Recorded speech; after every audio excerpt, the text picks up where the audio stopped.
Ito mga kalakbay, mag-classify tayo ng ating lakatan. Nalibinta natin sa Kalinan, palengke ngayon.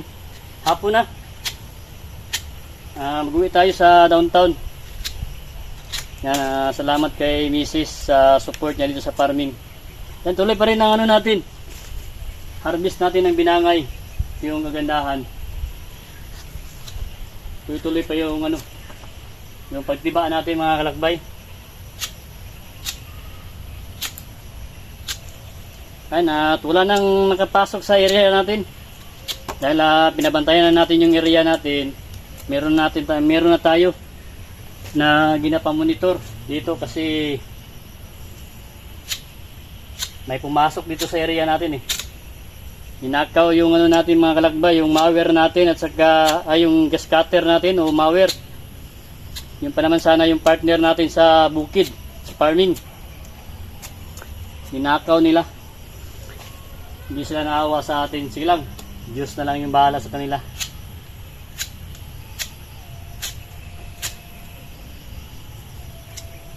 Kaya pag tayo nakahuli sa kanila, nakuha natin, pakulong talaga natin. Pakulong tapos ipabayaran natin lahat ng kinuha dito. Pati yung natin, saging, minarmis nila. Mga ilang buwan nang lumipas. Pero okay lang. Pinatawad na natin sila dahil tayo natin sa kanila, naawa din tayo sa kanila. Kawawa naman sila kasi yun ang ilang kanilang hanap buhay. Hindi na sila nagbalat buto, kaya yan, bali na natin yun sa kanila, tulong. Kawawa naman sila. Yung maglagbay, tuloy pa rin tayo sa pagpaparming kasi pag maghinto tayo, sayang, maraming mawala sa atin. Sayang yung area natin dito. Binigay ni nanay at saka ni tatay. Kaya yan may pa rin tayo, harvest pa rin tayo ng lakatan. Kaya napaganda sa farming yung investment po dito. Kaya tuloy-tuloy tayo mga kalakbay, hindi talaga tayo naghinto. Mas lalong naganahan tayo na magtanim kasi nakita na po natin kahit itong saging lang nakaharvest na tayo. Pangalawang na ito, generation. Hindi natin nakalain na makaharvest tayo. Ito hindi na natin masyado na inalagaan pero nakapagbigay pa rin ng bunga. Kasi ito yung lakatan, napakano ito. Kailangan alagaan mo talaga ng mabuti. Balutin mo, abunuhan, sprayhan para hindi mahawa sa mga sakit. Yun, hindi natin kaya, hindi natin mahabol yung panahon na pag-aalaga nito. Kasi may din tayo sa downtown kay Mrs. Hatid sundo tayo sa school niya. Kaya mahirapan tayo mag-adjust ng oras. Kaya ito, okay pa rin. Kahit na hindi natin yung alagaan, may bunga pa rin yung saging natin. Yan. Kasi pag inalagaan talaga natin ito, malaki ito, maglaki yung bunga. Kagaya nung kasagsaga na inharvest natin. Yung ninakaw nila, sobrang laki yun. Yung ninakaw ng mga kaibigan natin, yung pumasok dito sa area natin. Kawawa naman. Wala na silang wala nang hanap buhay siguro. Kaya yan, pinasok yung area natin.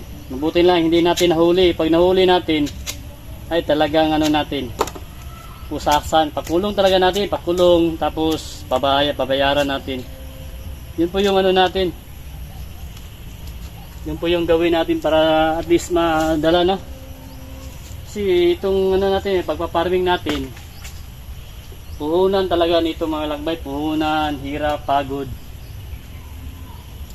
Yun talaga ang kapital natin dito. Hindi basta-basta. Kaya itong saging na ito, mabinta natin, pambili natin ng bigas natin, ulam dito sa bukid, allowance. Yan. Kaya nagtanim tayo. Yung naman natin, yung mga durian natin balang araw, pag nag-harvest na tayo, nakapagbunga na, ayan, nakita na tayo sa durian natin. yung puyat na variety. Yan, maganda yung kitaan mga kalakbay, kaya nagparami tayo kasi lifetime yun eh. Isang tanim mo lang, tuloy-tuloy na, harvest ka ng harvest. Yan. Isang bisis na tayo magtanim. Kaya mga kalakbay, itong lakatan maganda kasi palagi siya nagasaha, may mga anak siya, kaya pa ng 5 years, maabutan pa ito ng 5 taon, harvest ka ng harvest ka. Isang taon na tanim mo, harvest ka na, start, tuloy-tuloy na yan, harvest ka na yan, kasi marami yung saha ito eh, followers niya. Yung kagandahan sa lakatan niya, hindi mahirap ibenta, maraming bumibili kasi ito masustansya na pagkain eh, na prutas. Yan, tuloy lang tayo, tuloy. Yan oh, ganda yung saging natin. Tuloy lang tayo mga kalakbay sa ating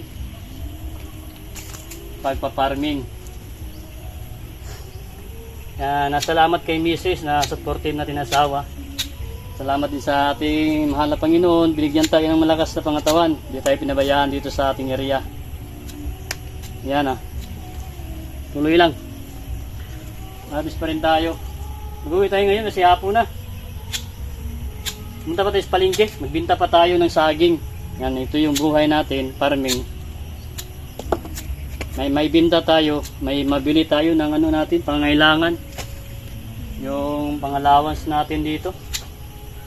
Dito natin kinukuha yung allowance natin sa saging. May binta tayo, meron na tayong pambili ng fertilizer at saka panggasolina natin. Mahirap maging farmers, pero matutuwa tayo. Nakakatuwa lang kasi meron tayong ma-harvest. Yan.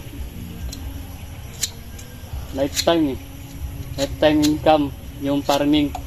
Basta masipag lang po tayo magtanim. Yan.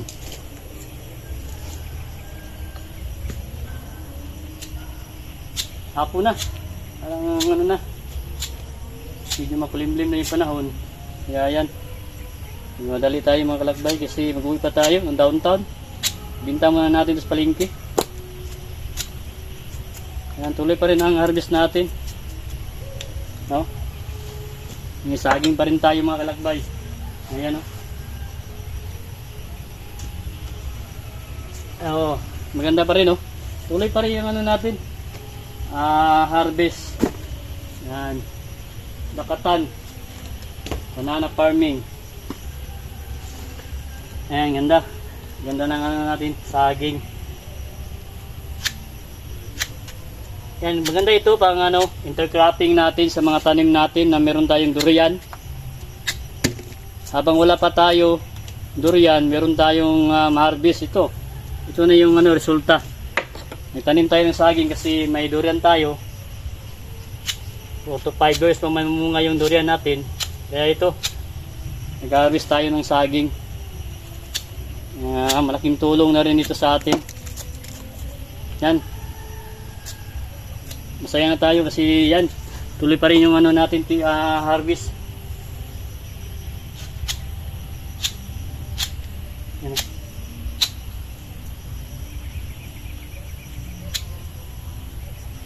Maganda yung natin, saging.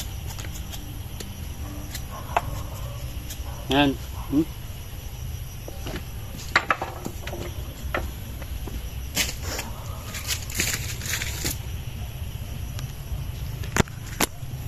Okay, mga kalakbay, ito na po yung mga na-classify natin.